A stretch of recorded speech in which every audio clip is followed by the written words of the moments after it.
ನಮಸ್ಕಾರ ಸ್ನೇಹಿತರೆ, ಮತ್ತೊಮ್ಮೆ ನನ್ನ ಚಾನಲ್ಗೆ ಪ್ರೀತಿಯ ಸ್ವಾಗತ. Welcome back to my channel.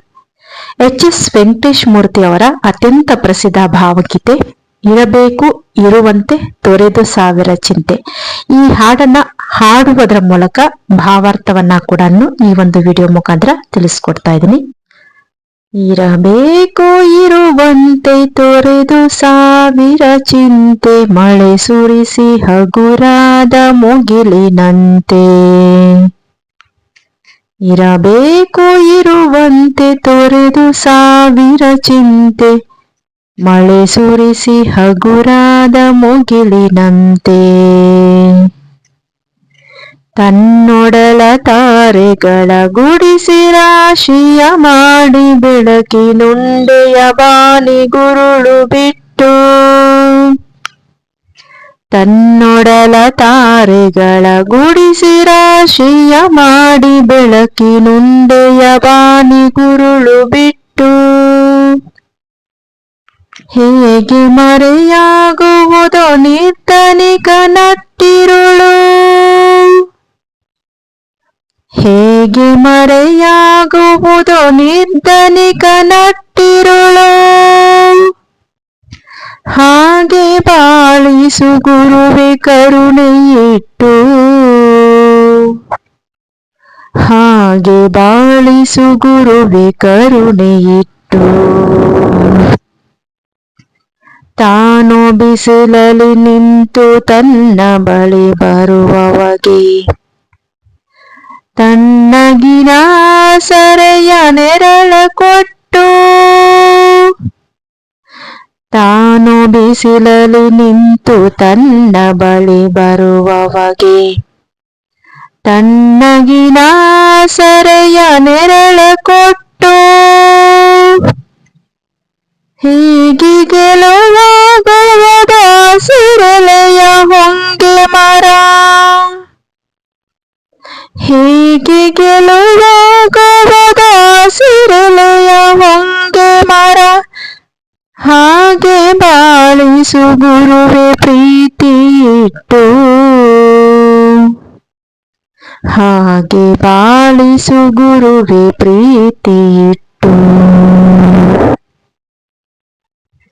ಇರಬೇಕು ಇರುವಂತೆ ತೊರೆದು ಸಾವಿರ ಚಿಂತೆ, ಮಳೆ ಸುರಿಸಿ ಹಗುರಾದ ಮುಗಿಲಿನಂತೆ.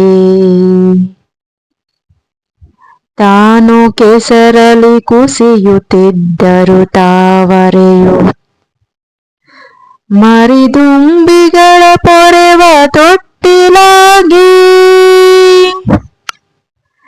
ತಾನು ಕೆಸರಲಿ ಕುಸಿಯುತ್ತಿದ್ದರು ತಾವರೆಯು, ಮರಿದುಂಬಿಗಳ ಪೊರೆವ ತೊಟ್ಟಿಲಾಗಿ. ಹೀಗೆ ತಾಯ್ತನವನು ಪ್ರೀತಿಯಳೆ ಮೆರೆಯುವುದೋ, ಹೀಗೆ ತಾಯ್ತನವನು ಪ್ರೀತಿಯಳೆ ಮೆರೆಯುವುದೋ. ಹಾಗೆ ಬಾಳಿಸು ಗುರುವೆ ಕರುಣೆಯಿಟ್ಟು, ಹಾಗೆ ಬಾಳಿಸು ಗುರುವೆ ಕರುಣೆಯಿಟ್ಟು. ದಾರಿಯುದ್ದಕ್ಕೂ ಪೈರು ನಗುವಂತೆ ನೀರುಣಿಸಿ, ಹಾಲು ತೆನೆಯಲಿ ಅಮೃತ ತುಂಬಿ ನದಿಯು. ದಾರಿಯುದ್ದಕ್ಕೂ ಪೈರು ನಗುವಂತೆ ನೀರುಣಿಸಿ, ಹಾಲು ತೆನೆಯಲಿ ಅಮೃತ ತುಂಬಿ ನದಿಯು. ಹೀಗೆ ದೂರದ ನೀಲಿಯಲ್ಲಿ ಕೊನೆಗೊಳ್ಳುವುದೋ, ಹೀಗೆ ದೂರದ ನೀಲಿಯಲ್ಲಿ ಕೊನೆಗೊಳ್ಳುವುದೋ. ಹಾಗೆ ಕೊನೆಗಾಣಿಸು ಕೃಪೆಯನ್ನಿಟ್ಟು, ಹಾಗೆ ಕೊನೆಗಾಣಿಸು ಕೃಪೆಯನ್ನಿಟ್ಟು. ಇರಬೇಕು ಇರುವಂತೆ ತೊರೆದು ಸಾವಿರ ಚಿಂತೆ, ಮಳೆ ಸುರಿಸಿ ಹಗುರಾದ ಮುಗಿಲಿನಂತೆ. ಇರಬೇಕು ಇರುವಂತೆ ತೊರೆದು ಸಾವಿರ ಚಿಂತೆ, ಮಳೆ ಸುರಿಸಿ ಹಗುರಾದ ಮುಗಿಲಿನಂತೆ. ಇನ್ನು ಈ ಭಾವಗೀತೆಯ ಅರ್ಥ ಏನು ಅಂದ್ರೆ, ಇರಬೇಕು ಇರುವಂತೆ ಅಂದ್ರೆ ಜೀವನವನ್ನ ನಾವು ಅತಿಯಾದಂತಹ ಆಸೆಗಳಿಂದ ಅಪೇಕ್ಷೆಗಳಿಂದ ಇರದೆ ನಾವು ಇರುವಂತಹ ಸ್ಥಿತಿಯಲ್ಲಿಯೇ ಸಂತೋಷವಾಗಿ ಸ್ವೀಕರಿಸಬೇಕು ಅನ್ನುವಂತಹದ್ದು. ತೊರೆದು ಸಾವಿರ ಚಿಂತೆ ಅಂದ್ರೆ ಅನಗತ್ಯ ಆತಂಕ ಮತ್ತು ಆಲೋಚನೆಗಳನ್ನ ಬಿಟ್ಟು ಬಿಡುವಂತಹದ್ದು. ಹಾಗೇನೆ ಭವಿಷ್ಯದ ಅತಿಯಾದ ಚಿಂತೆಯ ಬದಲು ಪ್ರಸ್ತುತ ಕ್ಷಣದಲ್ಲಿ ಬಾಳನ ಪ್ರೀತಿಯಿಂದ ಸ್ವೀಕರಿಸುವುದು ಎನ್ನುವಂತಹದ್ದು ಅರ್ಥ. ಯಾವ ರೀತಿಯಾಗಿ ಅಂದ್ರೆ, ಮಳೆಯು ಸುರಿಸಿದ ನಂತರ, ಮಳೆಯ ನಂತರ ಮೋಡವು ಹೇಗೆ ಹಗುರವಾಗಿ ಶಾಂತವಾಗಿ ಇರುತ್ತದೆಯೋ ಹಾಗೆಯೇ ಮನುಷ್ಯನೂ ಕೂಡ ತನ್ನ ಸಾವಿರಾರು ಚಿಂತೆಗಳನ್ನ ತೊರೆದು ಹಗುರವಾಗಿ ನಿರಾಳವಾಗಿ ಬದುಕಬೇಕು ಅನ್ನೋದು ಈ ಒಂದು ಪಲ್ಲವಿಯ ಆಶಯ ಅರ್ಥ.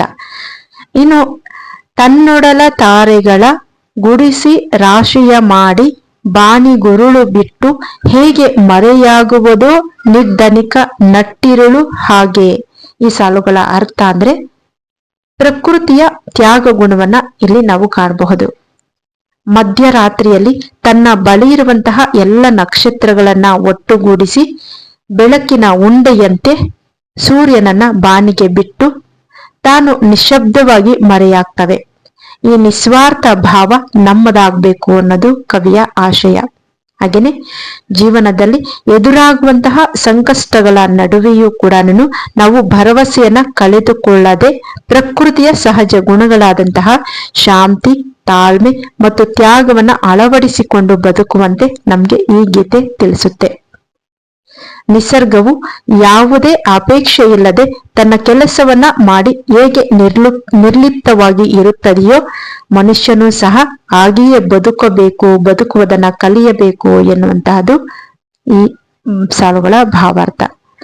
ಸರಳವಾಗಿ ಹೇಳಬೇಕು ಅಂದ್ರೆ, ಜೀವನದ ಜಂಜಾಟಗಳನ್ನ ಬದಿಗಿಟ್ಟು ಮಗುವಿನಂತಹ ಮುಗ್ಧತೆಯಿಂದ ಮತ್ತು ಪ್ರಕೃತಿಯ ಸಹಜತೆಯಿಂದ ಬದುಕುವುದು ಶ್ರೇಷ್ಠ ಎಂಬ ಜೀವನ ದರ್ಶನವನ್ನ ಈ ಹಾಡು ನಮ್ಗೆ ತಿಳಿಸ್ಕೊಡುತ್ತೆ. ಆದ್ರೆ ಮನುಷ್ಯನ ಸಹಜ ಗುಣ ಏನು? ಮನುಷ್ಯ ಯಾವ ರೀತಿಯಾಗಿ ತನ್ನ ಸಂತೋಷವನ್ನ ಕಡಿಮೆ ಮಾಡ್ಕೊಳ್ತಾ ಇದ್ದಾನೆ ಅಥವಾ ಹಾಳು ಮಾಡ್ಕೊಳ್ತಾ ಇದ್ದಾನೆ? ಇರಬೇಕು ಇರುವಂತೆ ತೊರೆದು ಸಾವಿರ ಚಿಂತೆ. ನಮ್ಗೆ ಇರುವುದನ್ನ ಸಂತೋಷವಾಗಿ ಒಪ್ಪಿಕೊಳ್ಳದೆ ಅದನ್ನ ಬಿಟ್ಟು ಅನೇಕ ವಿಷಯಗಳ ಬಗ್ಗೆ ನಾವು ಚಿಂತೆ ಮಾಡ್ತಾ ಬದುಕ್ತಾ ಇರ್ತೀವಿ. ಅದರಿಂದ ಮನಸ್ಸಿಗೆ ಶಾಂತಿ ಸಿಗೋದಿಲ್ಲ. ಇರುವುದರಲ್ಲಿ ತೃಪ್ತಿಯಿಂದ ಇರಬೇಕು, ಇಲ್ಲದನ್ನ ಯೋಚಿಸಿ ಸಾವಿರ ಚಿಂತೆ ಮಾಡಬಾರ್ದು ಅನ್ನೋದು ಈ ಸಾಲುಗಳ ಭಾವಾರ್ಥ. ಮಾನವನಿಗೆ ತೃಪ್ತಿ ಇದ್ದರೆ ಜೀವನ ಸುಖವಾಗಿರುತ್ತೆ, ಅತಿಯಾದ ಆಸೆ ಮತ್ತು ಚಿಂತೆಯಿಂದ ದುಃಖ ಹೆಚ್ಚಾಗುತ್ತೆ ಅನ್ನೋದು ಈ ಸಾಲುಗಳ ಅರ್ಥ ಕೂಡ ಆಗಿದೆ.